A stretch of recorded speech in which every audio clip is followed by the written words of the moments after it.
Alright guys, today's topic is indirect to direct. अच्छा, indirect to direct का जो question होगा उसमें आपने करना क्या है? I am giving a super easy technique, this will help you a lot. अच्छा, अभी कर है क्या? इसको हम पढ़ते हैं PQT. It's a little light, maybe because of light you won't be able to see what actually is written on the board. PPT में मौजूद है ये. PQT से मुराद है P stands for pronouns change, Q stands for corrections added और T stands for tense adjust. Right, देखो, जब आपको सेंटेंसेस दिए जाते हैं इनडायरेक्ट डायरेक्ट, तो आपको याद होगा जब डायरेक्ट से इनडायरेक्ट देते थे तो वहां कोटेशन मार्क्स के अंदर सेंटेंसेस होते थे. ओके, अच्छा, अब आपने जब इनडायरेक्ट मिलेगा आपको तो that will be simple sentence without any quotation marks, without any comma, and there will be simple full stop at the end of the sentence. Right, तो अब आपको करना क्या है? तो सबसे पहला काम अपने पी मींस प्रोनाउंस चेंज. कैसे? देखो, जो पीपीटी तुम्हें मिलेगी आप देखेंगे, अभी देख भी रहोगे, तो उसमें है क्या? पीपीटी में इस बात को नोटिस कीजिएगा, आपको स्लाइड नंबर 3 पे और पेज नंबर 3 पे आपको मिलेगा combination of pronouns. Right, combination of pronouns में नोट ये करें कि आपको पता है जब इनडायरेक्ट से डायरेक्ट सेंटेंस आप देख रहे हैं तो there are two clauses, clause 1 and clause 2, बीच में दैट मौजूद है. ठीक है, क्लॉज 1 का सब्जेक्ट और क्लॉज 2 का सब्जेक्ट अगर सेम होता है, यानी दोनों तरफ ही हो, और both clauses have she, pronoun she, तो याद रखो जो सेकंड क्लॉज है उसको आप वहां पे आप एक चेंज करेंगे, जो प्रोनाउन शी होगा दैट चेंजेस इनटू आई.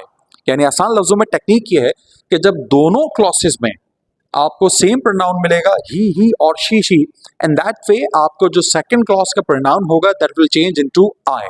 ठीक है, अगर ये प्रोनाउन डिफरेंट हो, लाइक फर्स्ट क्लॉज में ही और शी हो और सेकंड क्लॉज में सच एज दे हो, जो कि आपको स्लाइड 4 या पेज 4 पे नजर भी आ जाएगा पीपीटी में, देन रिमेंबर कि जो दे है दैट विल रिमेन सेम. यानी आसान क्या हुआ? आसान ये हुआ कि जब दोनों क्लॉसेस के प्रोनाउन सेम होंगे तो फिर सेकंड क्लॉज का प्रोनाउन जो होगा that will change into first person, और अगर सेम नहीं है तो फिर वो चेंज नहीं होगा, तो जो है वहां वो वही लिखा रहेगा, जैसे दे है तो दे होगा. ठीक है, आप देख रहे होंगे दो एग्जाम्पल है यहाँ पे. ही tells me that he is good, अब दोनों तरफ ही है तो जो सेकंड ही है that changes into I. Right, he tells me that they are good, अब चूंकि ही और दे है तो दे रिमेन्स द सेम.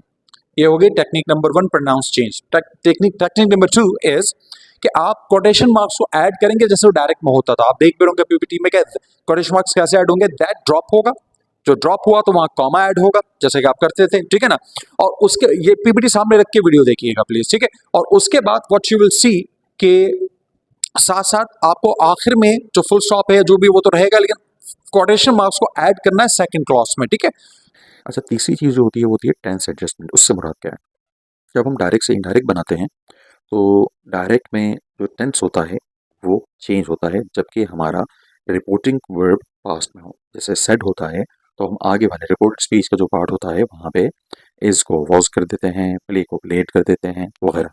तो हमें याद रखना है कि अगर इनडायरेक्ट टू डायरेक्ट हमें आना हो तो हम इसे रिवर्स करेंगे. यानी अगर आपको he told me that he was good लिखा हुआ नजर आ रहा होगा, ऐसा सेंटेंस दिया जाए तो टोल्ड की वजह से हमें समझना है कि this is past.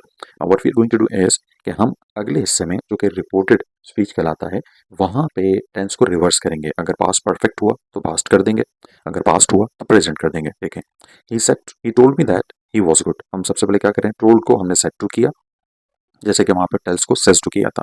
That drop हुआ, कॉमा आया, क्वेश्चन मार्क ऐड हुए, ई को हमने आई में क्यों चेंज किया हम ऑलरेडी समझ चुके हैं. अब आप नोट करें जो वॉज है वो एम हो गया. रीजन क्या है? वही जो मैंने बताया कि टेंस रिवर्स होगा.